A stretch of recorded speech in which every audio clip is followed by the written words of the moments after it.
Hello and welcome to another edition of the Ragamuffin Speaks.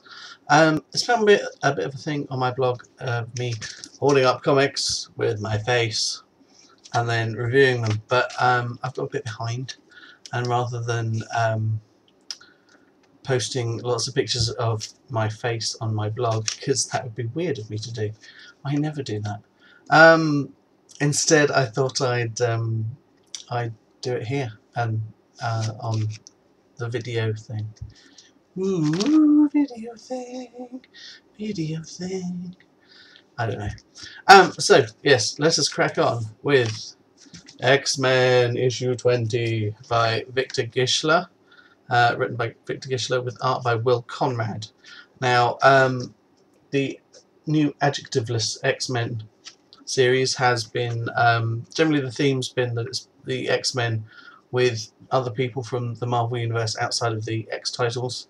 But obviously this is Regenesis, which is the post-Schism world, so it looks like we've got more of a set team in this book now of Storm, Psylocke, Jubilee, Warpath, Colossus and Domino, which is an interesting collection of characters.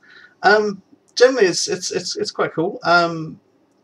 Brings them into, with the theme of them teaming up with people from outside the X titles. We've got War Machine, who no longer has his own book. Haha. It's pretty good. I mean, and as I've said before, I think that adjectiveless X-Men is kind of the perfect X-Men comic for people who don't read the X-Men, because you don't really need to know too much about what else is going on. It's not really tied into Regenesis much, other than it saying Regenesis on the cover.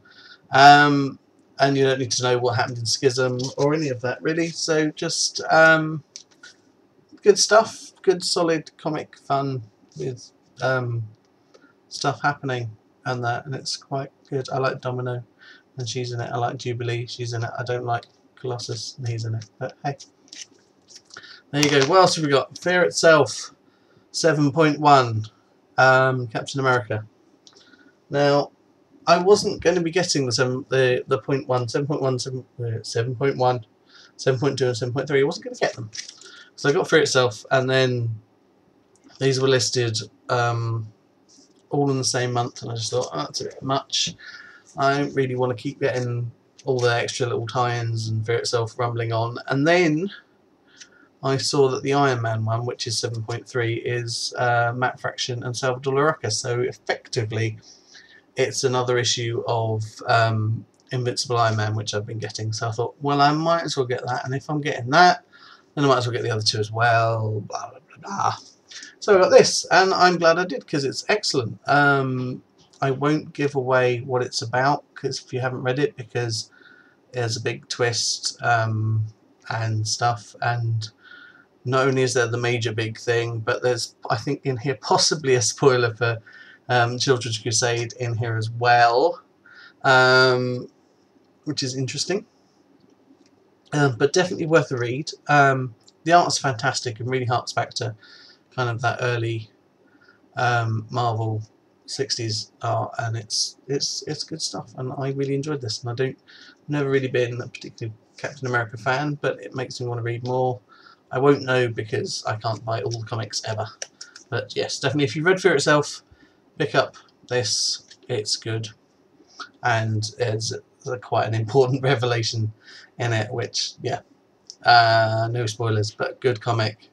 This Brubaker, he's good. I haven't read a lot of Brubaker actually, but good writing, good art, and read this comic. It's good, unless you haven't read Fear Itself, in which case don't read this comic, because it will make no sense. On to the next one, New Mutants. I was really excited to read this because of the cover art, which is by somebody. Who's it by? Let's see. Who's it by? The cover art is by Jason Pearson, and it's lovely. It really reminds me of Brett Blevins, who is one of my favourite artists ever. Had a fantastic run on the original New Mutants series, and I thought, wow, I'm really excited to read this. Post-Regenesis, New Mutants, New Start. I enjoyed some of the series that I've read, previously, Zed Wells' run was fantastic, but I haven't managed to really keep up with it quite so much. But I thought, as Regenesis is happening, let's get on board. And then I opened it up, and the art's not bad. That's an advert, so that doesn't even work.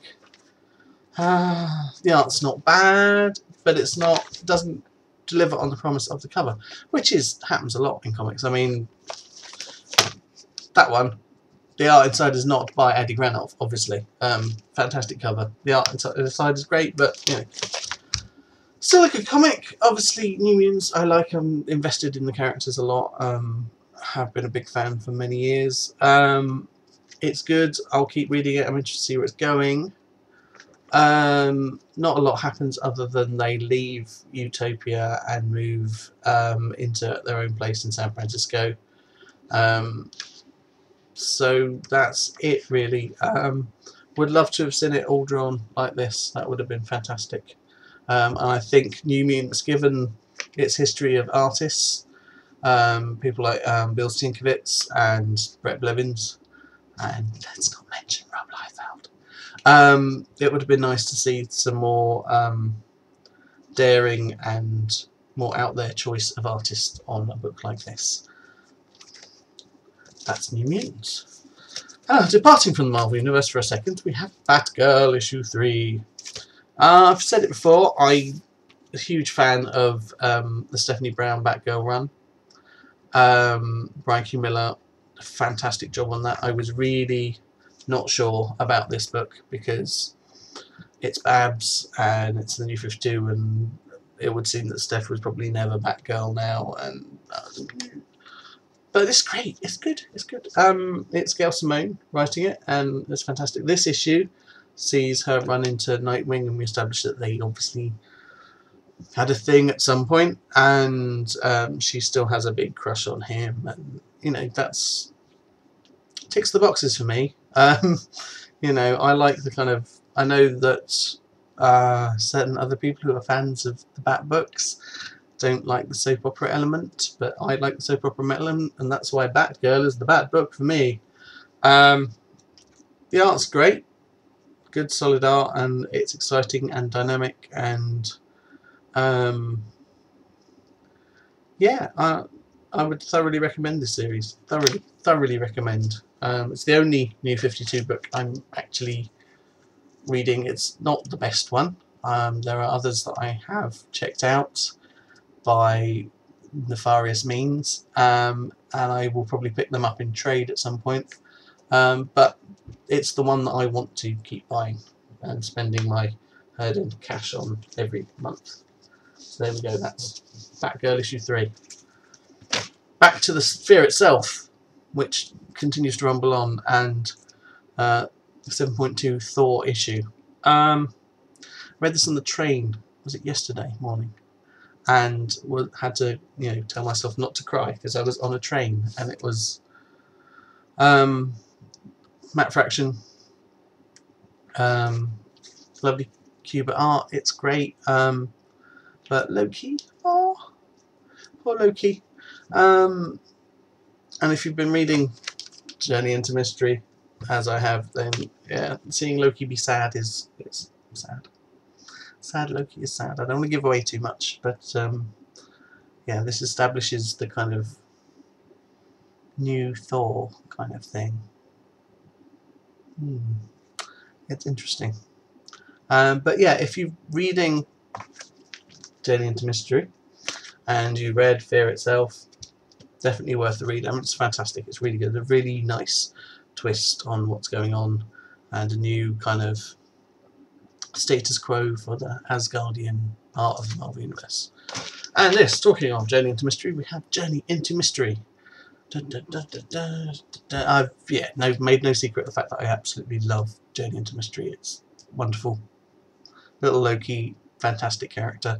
Kieran Gillen, Will Sportatio. I've never been a huge fan of Will Sportatio's art, and I do prefer the art that was in the book before Will Sportatio took over, but still fantastic. I mean, really, if you're into mythology and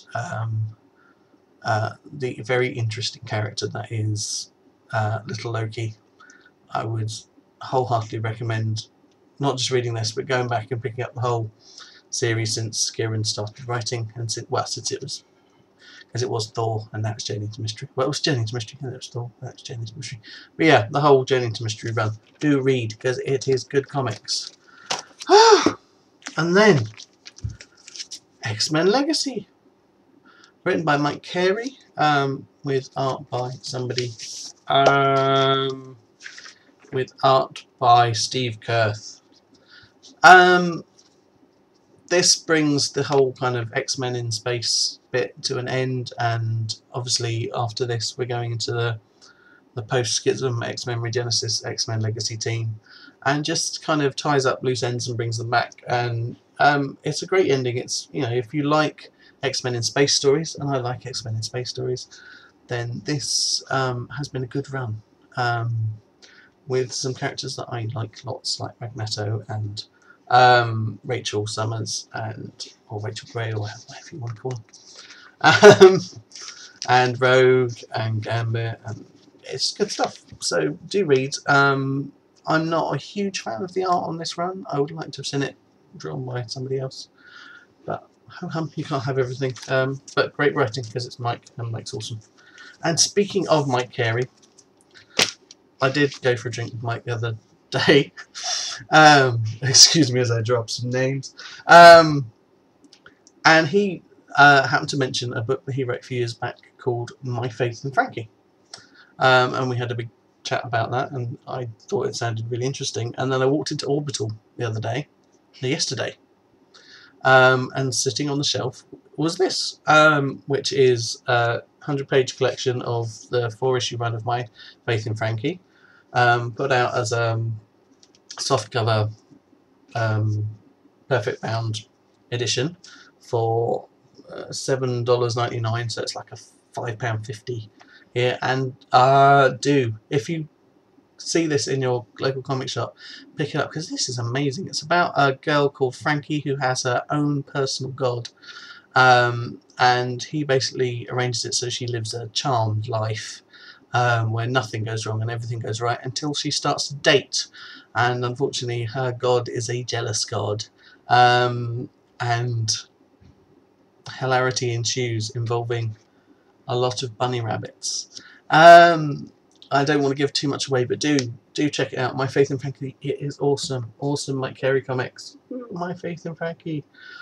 So that has been my comic reviews for the last 2 weeks worth of comics. So I hope you enjoyed it, and tune in next time for probably something else, or I might keep doing it. If you like me reviewing comics on camera, tell me and I'll do it some more.